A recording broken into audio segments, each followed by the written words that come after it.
ইতালির রাজধানী রোমে আয়োজিত 5 দিনব্যাপী বর্ষবরণ উৎসব ও বৈশাখী মেলায় হাজারো প্রবাসীর ঢল নেমেছিল। রোম ছাড়াও আশপাশ এলাকা থেকে নারী পুরুষ শিশুরা যোগ দেয় এই বর্ষবরণ উৎসবে। ইতালিতে বাংলাদেশের রাষ্ট্রদূত মাসুদ বিন মোমেন আনুষ্ঠানিকভাবে মেলার উদ্বোধন ঘোষণা করেন। উদ্বোধনী এই অনুষ্ঠানে ইউরোপ পার্লামেন্টের MP Sylvia Costa, KM Lokman Hossain, মেলা কমিটির আহ্বায়ক গাজী আবু তাহের, সদস্য সচিব মোহাম্মদ লিটন মোল্লা, প্রধান সমন্বয়কারী এম এ রব মিন্টু সহ আরও অনেকে বক্তব্য রাখেন। প্রেনেস্তিনা স্টেশন চত্বরে আয়োজিত মেলায় দেশীয় খাবার ছাড়াও তৈরি পোশাক, ইমিটেশন ইত্যাদির স্টল বসে।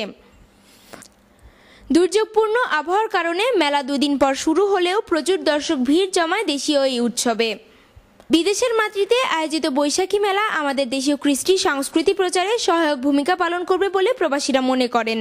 এখানে খুব চমৎকার মেলা হচ্ছে, তাও আবার বাংলাদেশের বৈশাখী মেলা। প্রত্যেকটা দেশেই যদি এরকম বাংলাদেশিদেরকে ফুটিয়ে তোলানোর জন্য এই সুযোগগুলো দেওয়া হয়, আমাদের ঐতিহ্যতাকে, সংস্কৃতিকে আরো সুন্দর করে তুলে ধরা যাবে।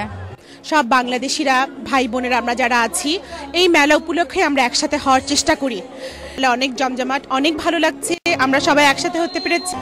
মেলায় এসে অনেক বাঙালির সাথে দেখা হয়, তাই ভালো লাগে।